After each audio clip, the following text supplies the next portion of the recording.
저희가 이전에 찍었던 영상 중에 네. 이 30대의 매수가 증가하고 있다. 네. 폭등하고 있다. 이런 얘기를 했었어요. 네. 그때 많은 분들이 또 보시고 그 영상에 많은 댓글이 달렸는데 예측을 그 경험했다라고 다 안다. 좀 확대 해석하는 경향이 좀 크다. 논리적인 것 같지만 굉장히 이것도 스탁 개념이에요.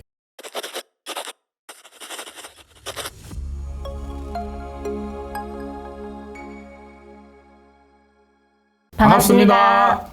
아파트 사이클 연구소 소장 이현철입니다. 배짱입니다. 반갑습니다. 네. 네. 저희가 이전에 찍었던 영상 중에 네. 이 30대의 매수가 증가하고 있다. 네. 폭등하고 있다. 이런 얘기를 했었어요. 네. 그때 많은 분들이 또 보시고 그 영상에 많은 댓글이 달렸는데 네. 그 댓글 중에 이 소장님의 의견을 반박하는 논리들이 참으로 많았다.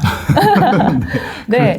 그렇죠. 보셨나요? 네. 네. 크게 보면 두 가지로 볼 수 있을 것 같아요. 네. 소장님의 영상에서 이 30대는 이 시장에 대한 경험이 적기 때문에 이 시장을 잘 읽지 못하고 있다. 그게 좀 위험하다라는 네. 의견과 함께, 그리고 30대가 자금력이 부족하기 때문에 이 부모님들이 도와주는 경우가 많은데 네. 이 부모님들의 그런 자산 그리고 이런 자금이 흘러 들어가기 때문에 더 이상 이 매수자가 증가하기에는 힘들다. 네. 이렇게 말씀을 해주셨던 것 네. 같거든요. 근데 정확하게 네. 이 두 가지의 반박이 댓글들이 달렸어요. 네.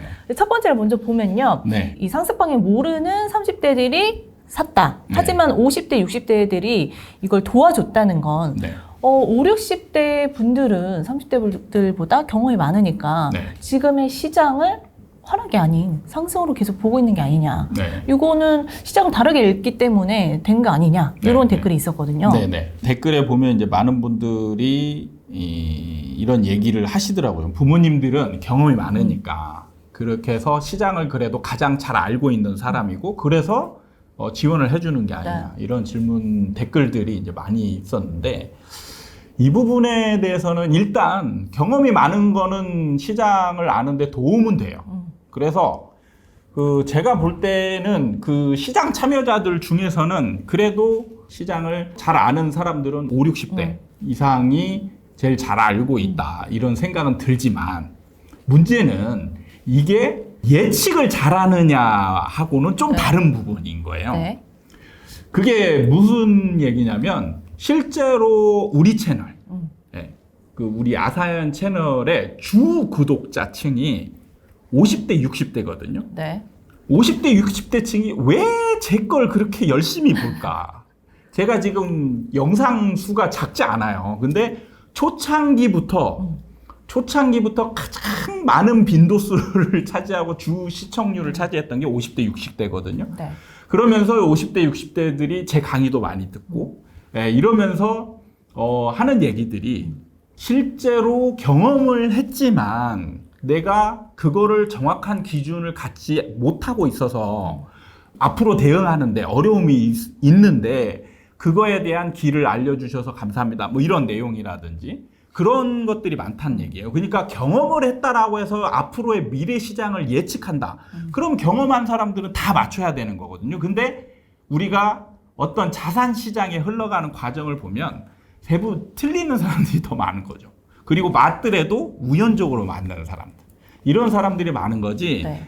예측을 그 경험했다라고 다 안다. 이거는 어떻게 보면 좀 확대 해석하는 경향이 좀 크다. 그죠. 이렇게 보면 될 것 같습니다. 경험과 예측은 다르고 이 경험을 했다고 해서 정확한 기준이 없다면 이 예측하는 부분에서 오류를 범할 수 있다. 그렇죠. 저 같은 경우는 경험을 굉장히 중요시합니다. 근데 그게 왜 그러냐면 경험이 있다라고 해서 예측을 하는 게 아니고요. 경험이 있을 때 그게 이론하고 접목이 됐을 때 받아들이는 정도가 다른 거예요. 근데 지금까지는 정확한 기준, 판단 기준들이 없었어요. 지금까지의 부동산 이론은 대부분 입지론이거든요. 시장의 어떤 흘러가는 정도에 따라서 대응하는 게 아니고 입지론 위주였어요. 그러니까 스탁 개념이 많았다는 거예요. 그 정지된 시간. 네. 지금 시간에 그냥 산다면 강남을 사야 된다. 뭐 이런 거죠. 근데 시간이 흘러가는 그런 흐름으로 보면 지금도 사면 안 된다. 이런 개념에 알려주는 그런 기준들이 없었어요. 진짜 소장님 말씀 들으니까 진짜 과거에는 입지론만 있었던 것 같아요. 딱 네. 지금 현상만 보고선 그렇다면 어디? 약간 이런 건데 소장님 그런 논리를 보면 뭔가 시간 개념이 들어가기 때문에 이 전체 흐름을 볼 수 있다는 거 그게 네. 좀 다른 것 같아요, 확실히. 그럼 두 번째는요, 소장님. 이게 5, 60대 분들이 증여로 지금 매수를 한 사람들이 많다. 네. 그래서 더 이상 남은 자산이 없다. 그래서 매수 주체자로 더 유입되기가 힘들다. 이런 논리의 반박 댓글을 한번 제가 읽어볼게요. 네. 집 살 때 돈 보태줄 부모가 없다고 하시냐. 아직도 몇 억씩 대줄 수 있는 부모들이 줄 서 있다. 그리고 1억에서 3억 정도 증여한다고 해서 본인 자산 처분하는 부모도 많지 않을 거고 네. 자녀에게 여윳돈을 증여하지 그렇게 뭐 자기의 돈까지 내어주는 이런 사람들은 없을 것이다. 아직도 돈이 남기 때문에 매수 여력이 있다. 이런 댓글이 많이 달리더라고요. 네. 이 부분도 한번 얘기해 볼까요? 잘 보시면요. 이런 분석 개념이 논리적인 것 같지만 굉장히 이것도 스탁 개념이에요. 현재 기준으로 누가 사서 올랐어요. 그러면 자 여기서 이걸로 올랐어요.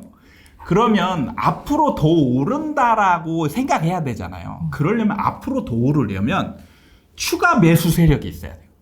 이게 중요하거든요. 네. 근데 제가 말하는 건 뭐냐면 자 부모님 세대가 자녀들에게 증여를 해주잖아요. 그러면 잘 보시면 지금 자신들도 살고 있는 집을 보유하고 있어야 돼요.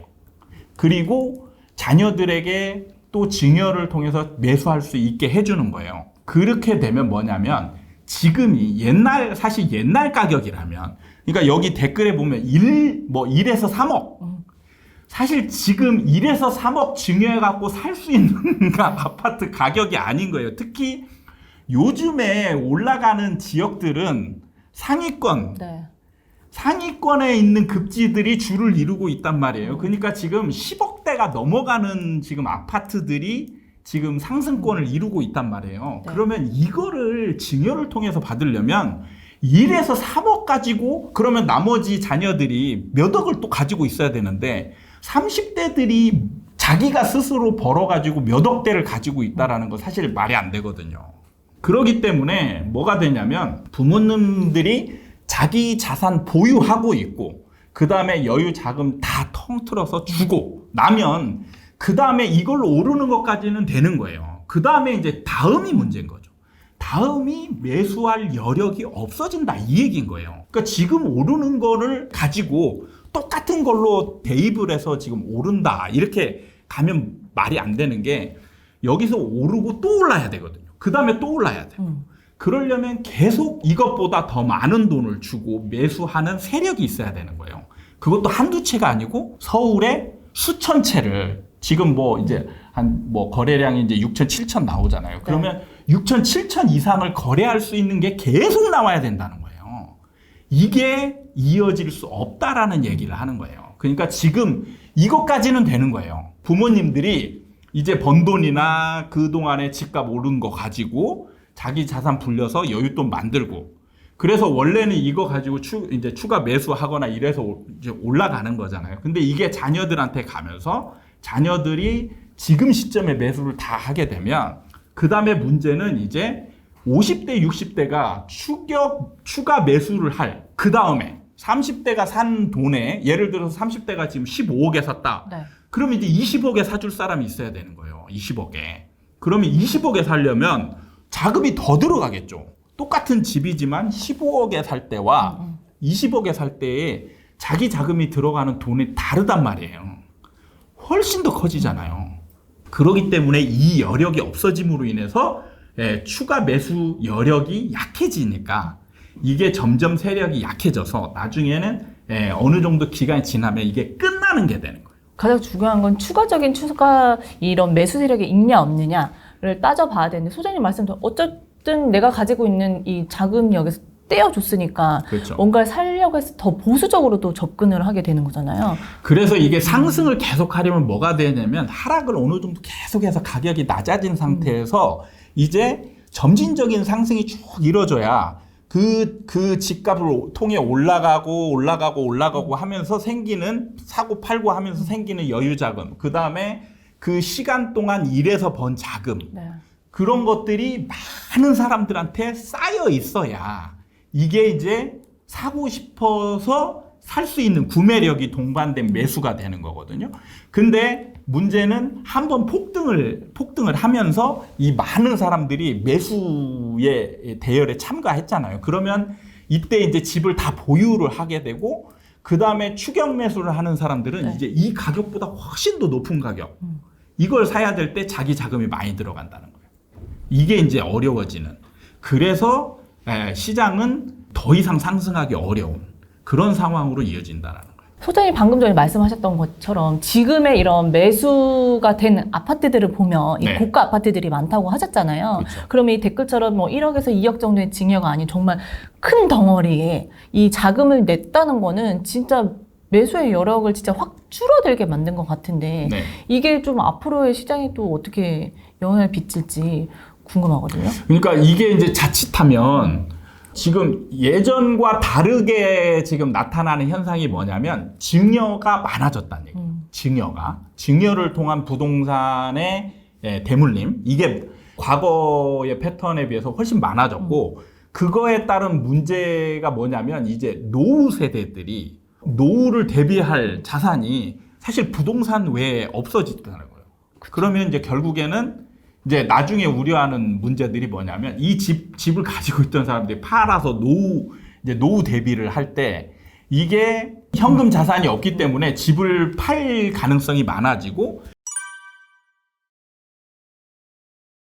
그걸 하지 못하는 사람들 그리고 그런 집마저 없는 사람들 같은 경우는 굉장히 노후가 비참해질 가능성이 굉장히 좀 높아지지 않았나 이런 생각이 들어요. 그런 것 같아요. 증여도 많아졌고 증여를 하는 금액도 많아졌으니까 네. 확실히 또 이게 하루하루 생활하려면 돈이 들어야 되는데 이게 없다 보니까 그것까지 다 줬다고 생각하면 되는 거잖아요. 그렇다고 봐야죠. 그러니까 요즘에 좀 태세를 보면 20대, 30대한테 증여를 많이 하냐.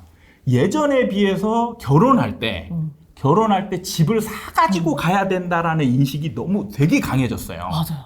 옛날에는 결혼할 때 집을 부모님이 도와줄 때 전세만 해줘도 맞아요. 사실 그 감지덕지하는 그런 상황이 있었는데 요즘은 전세 가지고는 이제 서로 만족하지 못하는. 맞아요. 준비할 때 도와주는 게 이전엔 전세였던 것 같거든요. 네. 그런데 이제는 매매를 도와주는 게 약간 당연시되는 느낌? 그렇죠. 약간 그래서 그렇게 이제 되는 것 같아요. 30대들 층이 주 매수 세력으로 나타나는 게 뭐냐면 결혼을 하면서 집을 사는 세대들이 많아진 거예요. 결혼하면서. 그래서 이게 뭐 일종의 집값 올리는 상황도 만들어내기도 하고 이렇게 되는데 문제는 이제 추가 증여가 이제 그 금액이 많아지고 일종의 편법도 많아진 거죠. 이제 증여세라든지 이런 것들을 좀 피해야 되니까. 그래서 뭐 본인은 전세로 들어가기도 하고 뭐 이런 식으로 맞아요. 이제 편법 증여를 하기도 하는데 그래서 우리가 나중에 증여세 나중에 폭탄 떨어진다 이런 얘기도 했었던 맞아요. 거잖아요. 그러니까 지금 이런 얘기가 계속 나오는 게 뭐냐면 자녀들한테 증여를 해야 되는 상황들이 많이 만들어진 거예요. 갑자기 드는 생각이 이전보다 절대적인 이 부동산 가격은 더 올랐는데 네. 이 매매를 하려고 하는 사람들의 심리가 더 커진다는 게 진짜 이 부동산이 있고 없고에 대한 한참 예전에 뭐 벼락거지라던가 네. 뭐 이런 게 있어서 그런지 그런 심리가 작용한 건가요? 사람들이 이제 뭐 전세보다는 매매? 뭐. 이게 이제 제가 볼 때는 전에 이제 우리 이 영상의 네. 근거로 얘기했던 그게 있는데 30대 층이 사회에 나올 때의 그 시장 분위기가 되게 중요하거든요. 네. 그러니까 우리가 10년 전만 해도 전세를 주면 감지덕지 했다는 게 이때도 사실 집을 사주면 좋긴 했어요. 근데 집에 대한 소유의 욕구가 굉장히 약했어요. 그때는. 그냥 차라리 안 가지고 있는 게 더 낫다. 왜냐면 집값이 떨어지는 상황이었기 때문에 집을 보유하고 있는 것보다는 오히려 똑같은 돈이면 그 돈으로 전세를 들어가서 내 돈을 안전하게 지키고 싶어하는 그 욕구가 반영이 됐던 거예요. 근데 지금 이번 시장에서는 상승장을 겪었기 때문에 30대들은 지금도 제가 30대들을 주로 만나서 얘기해 보면 떨어진다라는 상상을 하는 사람을 제가 단 한 명도 못 봤어요. 그냥 가지고 있으면 집은 올라간다라는 생각이 굉장히 강해요. 그러다 보니까 소유를 무조건 해야 된다. 그래서 부모님들을 어떻게든 설득을 하거나 보내서 아니 내가 이거 없으면 결혼 못 한다니까요. 이렇게라도 해서 얻어내는 거죠. 그러다 보니까 이게 이제 그 이어지면 제가 볼 때는 다음 하락장이 되잖아요. 그럼 똑같아요. 이것도 반복인가요? 하락장이 되면 이 시기에 또 나오는 30대들은 또 소유 욕구가 또 약해져 있을 거예요. 소유보단 거주가 우선이다. 이렇게 네. 뭐 갈 수 있겠네요. 네. 또. 알겠습니다. 오늘은 이전에 찍었던 이 30대 매수가 폭증하고 있다. 거기에 달렸던 이제 반박 댓글들에 대한 거를 요모조모 네. 다시 한번 좀 AS 개념으로 찍었던 영상이에요. 어쨌든 이렇게 영상에 대한 반응이 좋고 댓글도 남기고 뭐 질문을 남긴다라는 측면에서 굉장히 좋은 것 같아요. 소통도 잘 되고 네. 저도 그런 면에서 이제 영상으로 이렇게 소통을 할 수 있다는 점에서 긍정적인 면이 있지 않나 이런 생각을 합니다. 여러분이 댓글을 많이 달아주시면 네. 또 이런 영상을 또 추후에 찍을 수 있는 거니까요. 그렇죠. 네. 적극적인 참여 부탁드립니다. 네, 이렇게. 욕만 좀 자제해주시기 바라겠습니다. 네. 알겠습니다. 오늘 이렇게 마무리하도록 하겠습니다. 다음에 도움이 되는 영상을 가지고 또 찾아뵙도록 하겠습니다. 감사합니다. 안녕하세요. 배짱입니다. 오늘을 마지막으로 여러분께 인사를 드리게 되어서 이렇게 영상을 찍게 되었습니다. 한 4년 됐나요? 네, 맞아요. 4년? 생각해보니까 제가 2020년 9월달부터 함께 했더라고요. 안녕하세요. 오늘부터 이현철 소장님과 함께 아파트 사이클 연구소를 같이 진행하게 된 배짱이라고 합니다. 실제로 제가 진짜 유튜브에 1도 관심이 없었던 저였는데 네. 이렇게 배짱이라는 또 부캐를 얻어가면서 이렇게 방송을 했던 게 진짜 부동산에 대해서 제대로 배우고 싶다. 약간 이런 마음에 소장님의 그 보조 진행자를 구한다는 그런 글과 함께 딱 용기를 내서 또 지원을 해서 지금까지 함께 했던 것 같아요. 네. 그동안 진짜 부족하고 항상 배우는 마음으로 했던 것 같은데 이렇게 4년이라는 긴 시간을 제가 했구나 할 수 있었던 게 매 영상마다 많은 네. 분들이 진짜 응원을 하는 댓글 그리고 또 칭찬 아닌 칭찬들을 보면서 또 힘을 얻으면서 네. 또 오랜 시간을 할 수 있었던 것 같아요. 네. 하지만 이제 본업으로 돌아가게 되어서 오늘 영상을 마지막으로 이렇게 여러분께 인사를 드리게 되었습니다. 네. 그동안 많이 배웠고 또 새로운 분야들을 또 접할 수 있는 기회여서 저한테는 정말 소중한 시간이었던 것 같습니다. 그래서 저는 초심으로 돌아가서 아파트 사이클 연구소의 구독자로서 여러분과 함께 다시 부동산을 공부하는 이런 사람으로서 열심히 공부를 할 거고요. 여러분들도 앞으로 같이 공부를 하면서 성투하시기를 기원을 하겠습니다. 네. 그동안 정말 감사했다는 말씀 드리고 도와주셨던 스태프 여러분들께도 감사드리고 소장님께도 감사드립니다. 감사합니다. 감사합니다.